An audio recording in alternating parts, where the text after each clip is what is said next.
I wasn't happy with the type of books my professor was making us read, which means I couldn't relate to them, and many of the characters didn't even look like me. So I spoke to a really good friend of mine and I explained the situation to him, and he said, well, Sulma, this is your opportunity to go and have an adult conversation with your professor and explain to that professor why it is that you're having problems with this class. But when you go and explain it to him, make sure you also have a solution to your problem. So bring a couple of book options that you would like to read, right? So that experience alone really influenced my career and my life, because I was taught that you can actually have an open dialogue with a person, and instead of just presenting a problem, you also present a solution as well.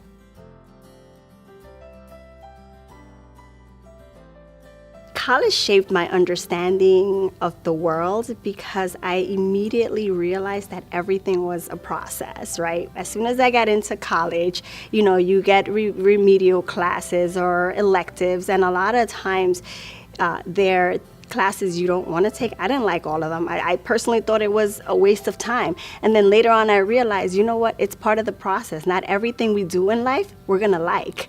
So as soon as we get over this hump, then we'll immediately go into the things that we love to do. But I think it was pretty much training me, at least, for a process that would follow me, through my life, through my career. There's a process, to climbing up the corporate ladder. There's a process to raising a family. There's a process to just life in general.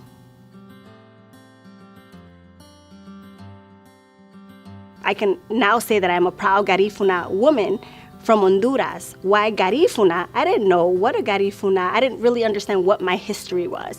So Jose Francisco Avida literally took me under his wing and showed me and taught me my own history, my Garifuna history, which is the person that, pretty much created this confident woman that I am today, because he took the time out to teach me about my history, where I come from, and I'm more appreciative of my culture. I'm more appreciative of the diversity of the world around me, and I'm very much appreciative that I finally know who I am and where I come from, and I'm able to pass that to my own children. It's extremely important to be a mentor, because to whom much is given, much is expected.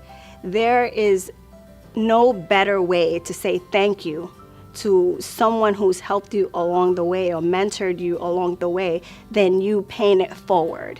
If that person took the time out to really be there for you during your points of insecurity and gave you that confidence to move forward, it is my personal job to take all that I have learned and share it with somebody else. Is how the world works. So my way of always saying thank you is making sure that my mentors see that their time was well spent and that their time was not in vain with me.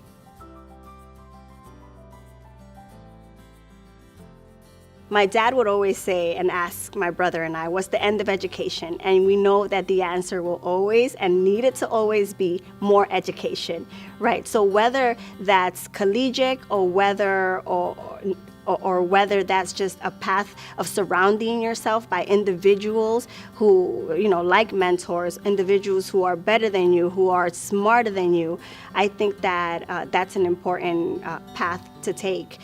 You cannot knock anybody's wisdom if they haven't had the same educational background. You can always learn from that person.